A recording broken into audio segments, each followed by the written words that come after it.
Looking for pain relief?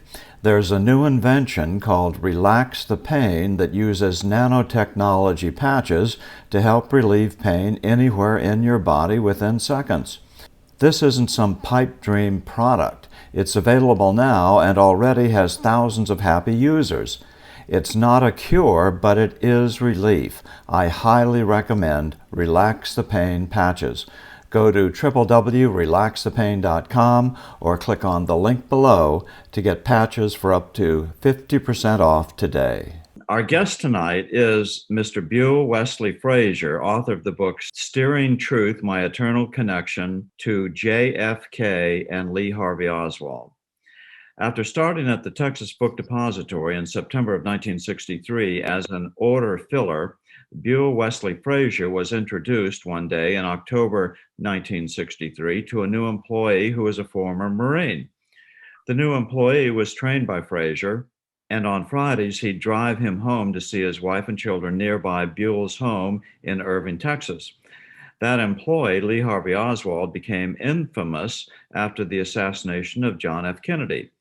Soon, Buell Wesley Frazier would be swept up into the investigation, and although Oswald was killed soon after the death of JFK and Officer J.D. Tippit, in the court of public opinion, he was deemed guilty, and Buell, by association, was tainted as somehow an accessory to the crimes. Steering Truth, My Eternal Connection to JFK and Lee Harvey Oswald is Buell's side of the story of his life before November 22nd, 1963. Afterwards, while serving in the U.S. Army under General George S. Patton IV, and after he left the Army in 1977. So that's a pretty hefty introduction. And Jewel, thank you so much for coming on the show. You're just coming in by audio. Here with me is my wife, Beth, and John Hammer, who is a highly decorated North Carolina veteran reporter of at least 78 years. Yeah, something like that. Close like to that. And my much older brother. And Beth, congratulations to Beth's son and daughter-in-law just delivered Beth's second grandchild today. So she's about as happy as a woman can be, despite the fact that she does not look like a grandmother. And John and I look well past our age. Anyway, Buell, why don't you tell us about how you got to know Lee Harvey Oswald? Well, the first thing I'd like to say is that my book, Steering Truth, is a lot more than curtain rods and rides to and from Dallas with Lee Harvey Oswald on Fridays and Mondays. And the thing the thing that actually happened was I grew up in a real small rural town in southeast Texas. And I was really a rural country boy. I wasn't worldly, but I got an offer from my older sister to come and live with her husband and her 3 daughters and look for employment in the Dallas-Fort Worth area. And so I jumped at that because after graduating from high school, I stayed there for 1 year, and I realized that I would never amount to much of anything. So I knew I needed a college education. In order to do that, I would have to have employment and have housing for myself and be able to support myself and look forward to the future, because I realized at an early age that I needed that, and I had to some way figure out how to get that. So coming to Dallas, I accepted their offer, and I started looking for employment, and I found employment at the Texas School Book Depository. And the way I found that was to an employment agency there in Irving, Texas. The lady told me, she says, I stopped by there and filled out an application, and And about a week later, she called me and she says, I think I found something that you might be interested in. And I said, and what would that be? She said, well, there's a job opening. And I said, and she told me about the job. And she said, there's one thing. She said, you have to drive to Dallas. And I said, where? And she said, downtown. And I said, well, that's no problem. So I accepted that. She set up my interview with Mr. Roy Tooley. And I had gone in and I interviewed with him. And he hired me one morning. And then I started to work that afternoon. He told me to come back after lunch. Walk into your doctor's office with this M54 gas mask on. First of all, you'll get a laugh, but you'll also make a point. In a real chemical attack, you'll be the one to survive. The Patriot M54 gas mask offers complete eye, face, and respiratory protection against chemical, biological, and radioactive contamination. It's lightweight, it has very low breathing resistance. Order today and you'll get 30% off with coupon code STILL30. Click on this link below, www.getagasmask.com. Well, I'd been there roughly a month, and things were going really well for me. I enjoyed my work. I enjoyed the people I worked with. And I was filling the order. I was up on the field to 6th floor. And by the way, for people's general knowledge, Texas School Book Depository, which still stands today in Dallas, Texas. But what some people may not realize or know, that it had 7 floors and a basement in it. And that's hard to tell from just standing outside there in Dealey Plaza. But so I'd been there working about a month, and we had a speaker system on all the floors. And my supervisor, Mr. Shelley, called me and says, I need you to report to my office. I said, yes, sir. And so I stopped filling my order, and I took the freight elevator, and I'd gone down to the 1st floor. And I walked over to his office, and there outside his office, Mr. Shelley was standing there with a young man. And I walked up, and Mr. Shelley said, this is Lee. He's going to be working with us. And so I said, we're glad to have you. And then he turns to me and he says, what I want you to do is I want you to teach him to fill orders as well as you. And I looked at Mr. Shelley and I said, yes, sir. I said, I'll do my best. Well, for the next 3 or 4 days, Lee was just like my shadow. He was everywhere I was. About the 4th day, I was coming into work, and I said to myself, I said, well, we need to find out what this new man has learned. So when I got into the workplace, I had gone to where Mr. Shelley would separate the orders into boxes according to the publisher. And so I picked out what I call some easy orders to fill.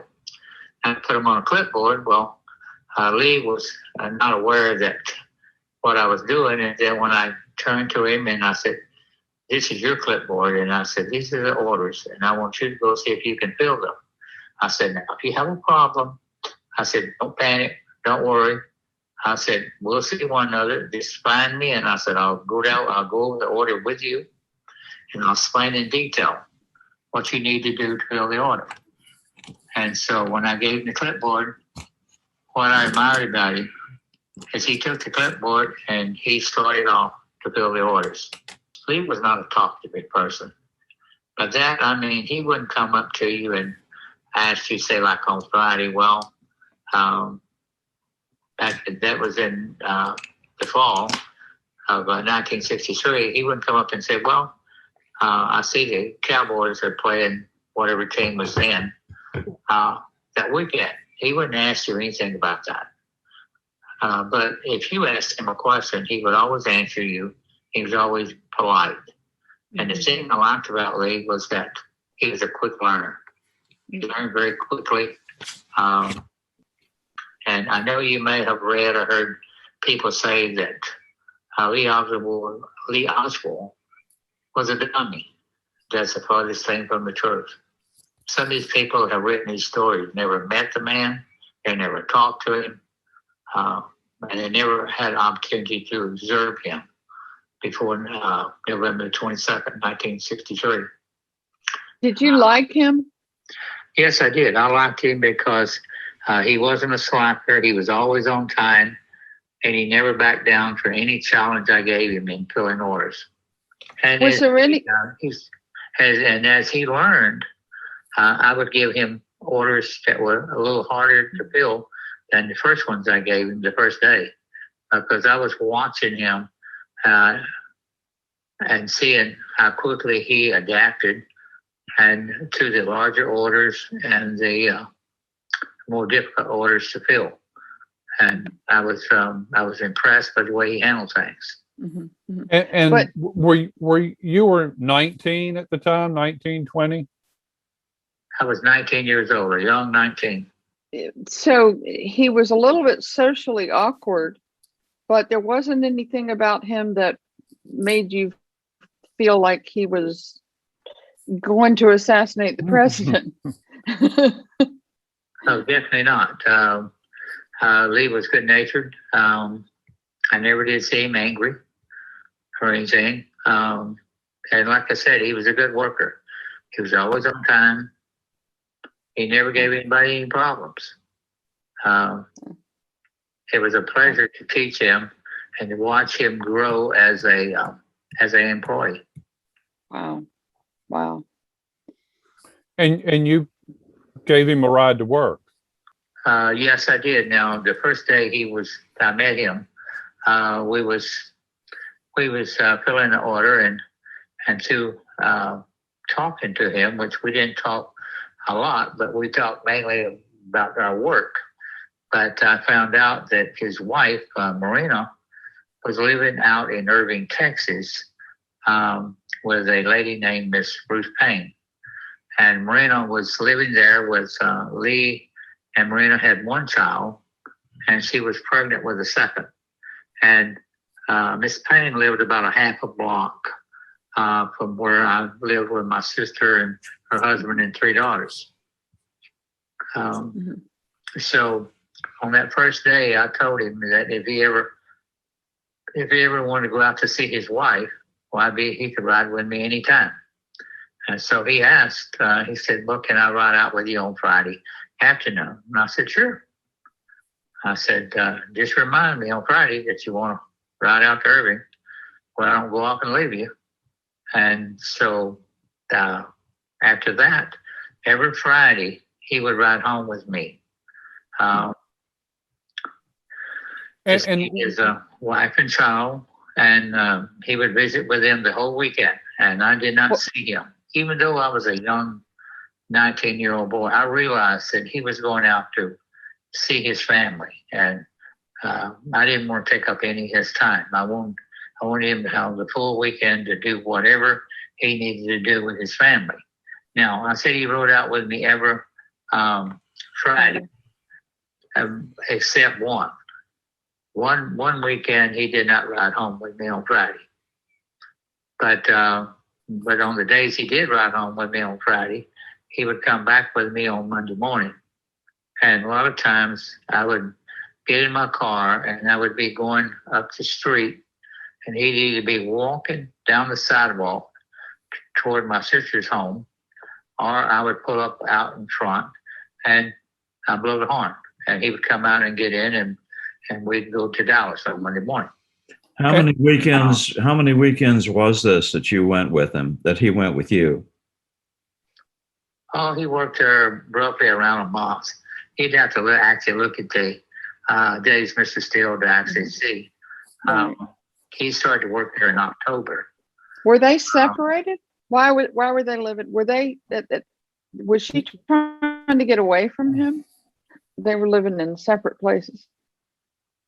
Well, see, back in those times, I didn't ask why. I thought it was kind of unusual that he would live in Dallas Monday through Thursday. Yeah. And then on Friday afternoon, he'd go out to Mrs. Payne's house to see his wife and child. Yeah. You know, the thing is, the way I was raised and being a country boy, and I was taught to have manners. He didn't ask questions that you didn't feel like. It was none of your business. In other words, yeah. Yeah. Okay. I thought it was odd, yes, but I kept my thoughts to myself because I didn't know what the circumstances were. So I said it's best not to go ask and or not to come to a conclusion about anything that you don't know for sure. How long? So you The best thing to do is just work and teach the man, and let it be that, right, and not worry about what his problem was with his wife or anything, because I didn't figure that was any of my business. How long a ride was it? Oh, we could, back in that time, we could leave Irving around 7:25 in the morning, and we could be to work very easily. We'd get there sometime maybe 7:50 to 7:55, and we'd park the car, and then we'd walk from the parking lot where I parked my car for employees, and we'd walk up to the building that we worked in there at Houston, at the corner of Elm and Houston. But I mean, I guess he didn't have a car if you were giving him a ride. Yes, that is correct. Collagen is the most abundant protein in your body and is essentially the glue that holds you together. In fact, after age 20, people produce 12% less collagen in their skin each decade. Collagen depletion is what makes you look old. Most collagen supplements do not provide the hydrolyzed bioactive collagen peptides that enable your body to digest collagen properly, plus it tastes badly. BioTrust gives you the 5 most available kinds of collagens that dissolve easily in hot or cold liquids with 0 taste. You can add it to your coffee, tea, or smoothies, or even baked goods recipes. So to look and feel younger fast, go to www.healthwithbill.com. So let's move on to the Friday, November 22nd, 1963. That was also a Friday. And what happened on that day? Was there anything different? He asked me a lot of questions about driving a car, and I found out that he did not have a driving license. Oh, well, now that's pretty interesting, isn't it? Yeah. It is, and I thought that was a little odd myself, because growing up in the country, and you live out in the country, you learn how to do a lot of things at a very early age. A lot of kids learn how to drive a pickup or a car out in the pasture.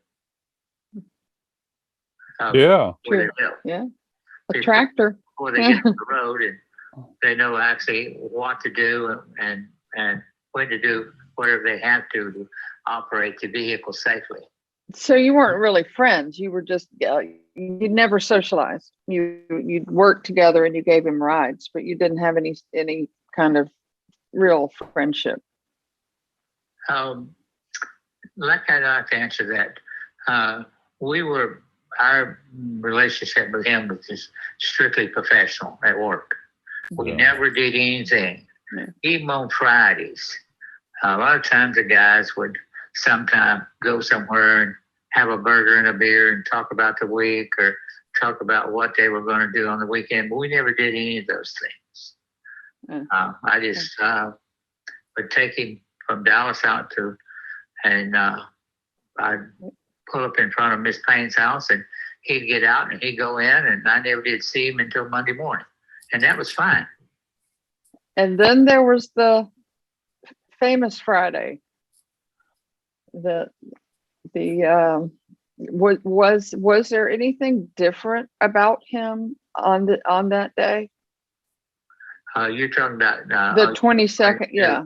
Friday, November the 22nd, 1963. No, he acted perfectly normal. There was nothing unusual about him.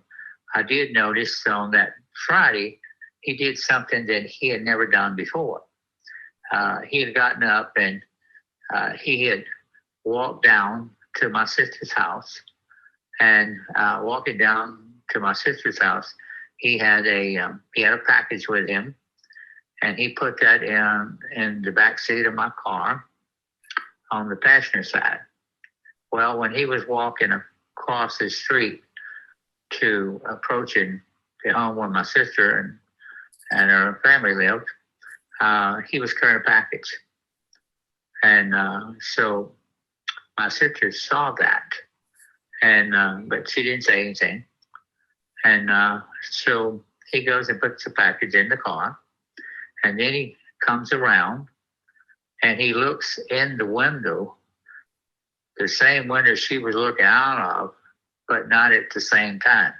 She had moved from the window and was doing something in the kitchen, because while I was eating my breakfast with my mother, who was there visiting, and my 3 little nieces were eating breakfast, my mother looked up and she saw this man looking in the window. And my mother said, "Who is that? Who is that man looking in the window?" And I said, "Where?" We had more than one window there in the kitchen area. So she told me the window by the kitchen sink. So I looked, and there he was looking in the window. So I get up and I go to the back door, going out onto the double carport, and he comes around. He sees me get up from the table. And so he comes around to the back door, and I told him that I was finishing my breakfast. I said, "Lee, would you like to come in and have a cup of coffee?" He said, "No." He said, "I'll just wait out here for you."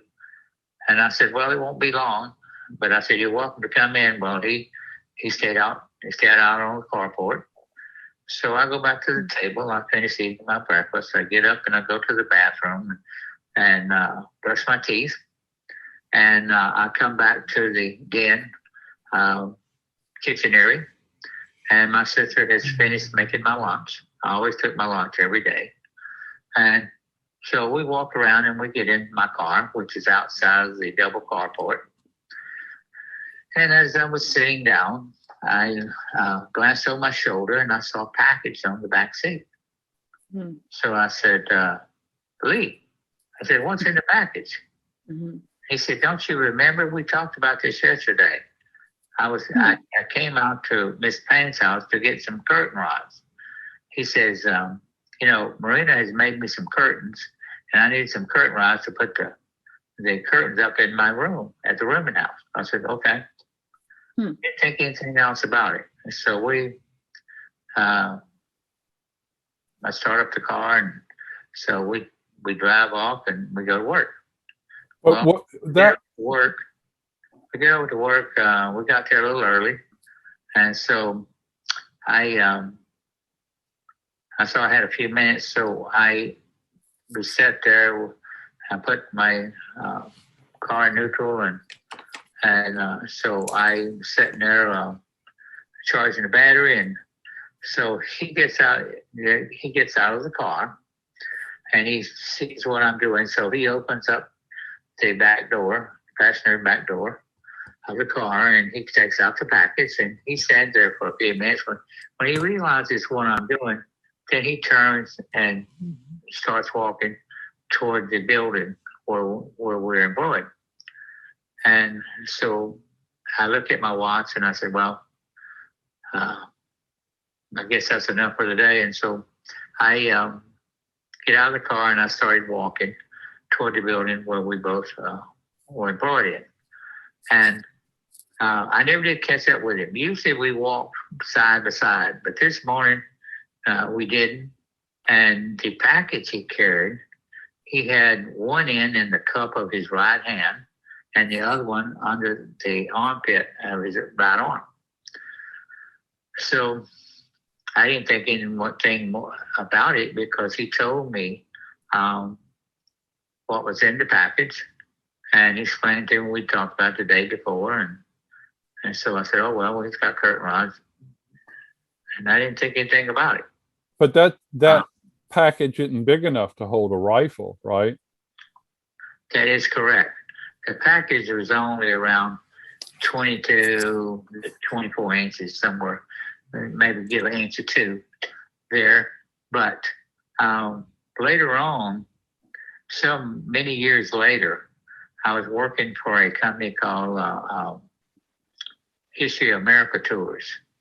And on that panel that I was on that night, that week, was a man named Josiah Thompson. He is the author of 6 Seconds in Dallas. And so Josiah has a Italian rifle, like the one they found in the Texas School Book Depository, the Italian Concorno rifle. And so he brings it out, and while we were on a break, I asked him, and he says, I have a rifle. And I said, do you? So I said, I'd like to see it. So he brings it out and lays it on the table, and I said, let's measure this. So we measure it. We measured the wooden stock, and we measured the barrel. If you was to break the rifle down, there's no way it fit in a package that I saw in the back seat of my car. Now, someone says, well, how did the rifle get in the building? I have no idea. I don't think he, as a matter of fact, the package was too small to carry a rifle. So what was in the package, I never looked to see, because what I try to explain to people, when you work with someone and they have never been dishonest to you about anything, why would you doubt them? Yeah, but if he says it's curtain rods, why would you look in the package? That's right. What were you actually doing when Kennedy was assassinated? Wait a minute. Before we get to that, I got another question, John. That's going to come. But why were you out there on Friday, and why was he out there on Friday morning when the usual thing was he wouldn't go out until Friday evening? Now you know inflation is killing your retirement dead. The real rate of inflation, well, it just won't let you keep up or make a profit. You need a different approach. Precious metals, not Robin Hood or stocks that can crash and leave you losing money. An IRA or 401k with Noble Gold is the answer. And this month, Noble Gold is gifting a genuine, rare Carson City minted Morgan silver dollar with every qualifying IRA or 401k. Find out more at www.noblegoldinvestments.com. Well, see, the day before the assassination, November the 21st, he comes up to me during the day and asks, could he ride out to Irving with me? And I said, sure. I said, no problem. Well, a little bit later on, a few minutes later, I was filling the order, and I looked at the date on the order. It was November the 21st. And I said to myself, well, why does he want to go out to Irving? I said, today's not Friday, today's Thursday. So next time I run into him, I said, are you aware today is not Friday? He always ride out with me on Friday. I said, today's Thursday. And then that's when he told me he was going out to Irving to see his wife and to get some curtain rods, which Miss Payne had at her house. And he'd be bringing those back with him to hang up the curtains he already had that Marina had made for him. So did you think that, thinking back about it, that the curtain rods are a lot different weight than a rifle barrel? That is true. A rifle barrel would weigh more than curtain rods, but the thing is, you don't know how many curtain rods was in the sack. Okay, so that didn't ring any. In the package, you don't know, because when he told me that what he was going out there for, I didn't think anything about it, because he told me why he was going out there on a Thursday, and he was aware that it was not Friday. No. So we got that understood, and just went on with the day. And nothing seemed odd or out of the ordinary. He wasn't nervous. There was no indication of anything. He didn't talk about the president coming. You all didn't discuss the fact that the president was coming? No, we never discussed that. And I'll have to tell you, remember now, I was a young 19-year-old boy from a real small rural area in deep southeast Texas. Well, you know, kids today are just like kids back then in some ways. But that, I mean, a lot of kids like to listen to music. And that was one of my big things, listen to music on the way to work or coming from work. Mm-hmm. I didn't read the papers a lot. I didn't watch the news on TV or listen to much news on the radio. It was always music. Mm-hmm. Even though it's a difference of 50-something years, the young people of our country are still a lot that way. Now, given the fact that some may listen to the news or may be more aware of what is going on in the world today than we did back then, because we just didn't look for anything out of the ordinary. You just didn't go look for anything. You just accepted things as they were. And well, now, so did you even know that Kennedy was driving past the book depository? Well, finishing your question you answered earlier, we never talked politics. He asked me one time, was I into politics? I said, no. I said, I'm not much into politics. And I said, you want to know why? Because I said, most of the time, they don't tell you the truth. They tell you what you want to know. Still true. That hasn't changed. Nothing's changed. And I said, they never answer it. So I said, why waste your time in politics? I said, there's more important things.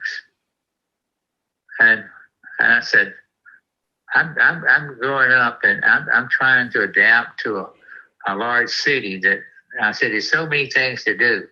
I said, politics is at least the thing I think about. Okay, well, go ahead with the story on what happened on that day. Okay, you want me to tell you about the Friday morning, November the 22nd? Yeah, well, whatever you think is important. Okay, well, we got to work, and just like normal, you know, it was a Friday. We've had a hard week, and so everybody was looking forward to the weekend. So we just went through our normal routine. Now, most of the people I worked with in that building, regardless of whether they worked in the office or they worked in the distribution center or warehouse with me, most everybody, the way they arrived at work was they rode the bus. There was very few people had cars. Matter of fact, Mr. Kaysen and Mr. Shirley and Mr. Truly, they all had a carport right there attached to the Texas School Book Depository where they parked their car. I was the only one that had a car, so I had to park down in the employee parking lots, which was a good 250, 300 meters away. Well, being a young boy, I didn't mind walking. I did a lot of walking in my time before I came to work, because I never had a car or anything. When I was a boy growing up, if I wanted to go to town or something in the evening, guess how I got there? I got there by walking. And so the walk to and from the parking lot didn't bother me any. But during that morning, we had an employee there named Junior Jarman. He checked all the partial post orders, the small shipments. Now, I didn't catch his last name. Can you say that again? Junior Jarman. I think it's spelled Jarman. Okay, thank you. He was he was a real nice individual. But that morning, he was so excited because we had back in the, at that time in November 1963, we had two large newspapers in the city of Dallas. There was the Dallas Times-Herald and the Dallas Morning News. Well, Junior used to buy a paper every morning on the way to work. While he was sitting at the bus stop, he would buy a paper and he'd sit for the bus to come along and pick him up to bring him to downtown Dallas. So that morning, he was really excited. He says, I want to show you something. I told him, I said, Junior, I got a whole lot of orders. And I said, hey, it's going to be a rough day. I really got to hurry. I said, I really don't have a lot of time. Well, I came back to my box to get more orders. And he finally says, he says, I really need to show you something. So I told him, I said, well, what is you want to show me, Junior? It was a diagram. Both newspapers had diagrams of the proposed parade route. And so he showed that to me, and he says, according to this, he said, the presidential motorcade is going to come right by our building, out in front of our building. And I said, yes. And he says, well, do you think we'll be able to go out and watch the presidential motorcade? I said, Junior, I don't know. I said, you have to remember. I said, I'm just an employee here. I said, I work here just like you. I'll ask and find out. And so I had gone to talk to Mr. Shelley, and I asked him. And he says, I don't know. And by that, back in that time and day, I went by Wesley, not Buell, but Wesley. And so Mr. Shelley said, Wesley, I'll have to check on that. I said, I wish you would, sir. I said, because I said, I have people asking, wanting to know. And I said, it'd be nice to be able to give them an answer. And so he checked with Mr. Truly. Well, Mr. Truly had to go and check with Mr. Kaysen. Mr. Kaysen was everybody's boss in that building, regardless of the publisher they worked for, company. And so an hour or two later, Mr. Shelley, I ran into Mr. Shelley, and he says, we're going to be able to go out and watch the presidential motorcade. He said, anyone can do that that wants to do that. I said, well, good. So being a young kid, never being able to see a presidential motorcade, that was a new thing for me. I had never done that. And the thing is, I've never done that since. Mm-hmm. That's the only time I've ever seen a presidential motorcade in my life. And so right there around lunchtime, we stopped for lunch. And so people were beginning to congregate outside on the steps, the front steps entrance into Texas School Book Depository. Well, I walk out and I see Mr. Shelley there and Billy Lovelady there, and I see some women that I know that work in the different publishing offices. And so we basically stand and wait to see the motorcade. Well, we didn't have to wait very long because it came by shortly after we all got out there. And I remember turning to a lady that worked in the building from one of the publishers. Her name was Sarah Stanton. And I said, look at Jackie. I said, isn't she beautiful? Well, back in those days, we had two big magazines, Life and Look magazines. Right. And so there was a lot of pictures of the president and his wife in those magazines. So the motorcade approaches Elm Street. They turn off of Main Street on to Houston Street, a short block there, and then they make the turn to onto Elm to go down to the triple underpass. And so when you make that left-hand turn, you really have to, it's a sharp turn, so you have to slow down real slow. And so I and the people there standing on the steps to watch the presidential motorcade, we got a very good look at the president and first lady, and it was really remarkable. It's something that I'll never forget. How beautiful she was, and from seeing them in the pictures of them in the magazines before that day, it almost made you feel kind of like you actually knew them, even though you didn't. You just knew them through association of pictures in magazines. But they make the turn, and then they go on down toward the Triple Underpass, where there's a lot of people standing on the sidewalk. Have you ever been to Dealey Plaza there in Dallas, Texas? Yes. Well, you know the sidewalks are pretty wide going down toward the Triple Underpass. Uh-huh. Well, there's so many people standing there all along the parade route. And so when the motorcade got out of sight, then I heard this sound.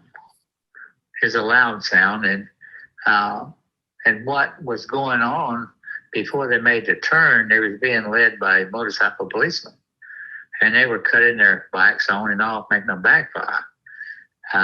So when I heard the first sound, I thought it was, first I just thought, I said, it's a motorcycle. Somebody cutting them on and off, backfiring again.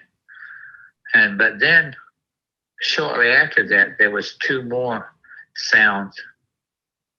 The second and third sound was much closer together than the first to the second. And when I heard those sounds, then I realized, being a boy growing up in the country and hunting, I realized that what I was hearing was someone firing a weapon, some type of firearm. And it never dawned on me that before that anyone would do anything like that to assassinate our president. It never crossed my mind. Did it sound to you like the shots were coming from right over your head? Well, the first one now let me explain something about the sound. When you're there at Dealey Plaza, if you remember, it's closed on three sides and open on one.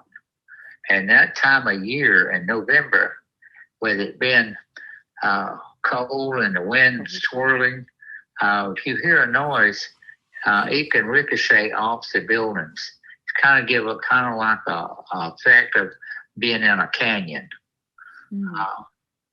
So the first one seemed to be more down toward the Triple Underpass, but then again, as I said, with the wind swirling and the sound ricocheting off the buildings, it could play trick on your ears. But the second and third shot seemed to be much closer to from where I was standing on the top step of the entrance into the building, where I was employed.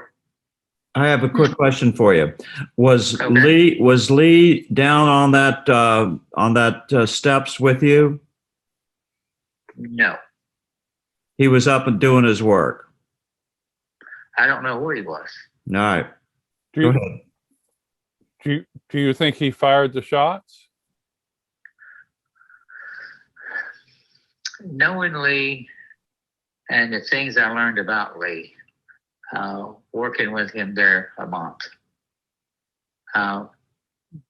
he gave me the impression that he could not do anything like that.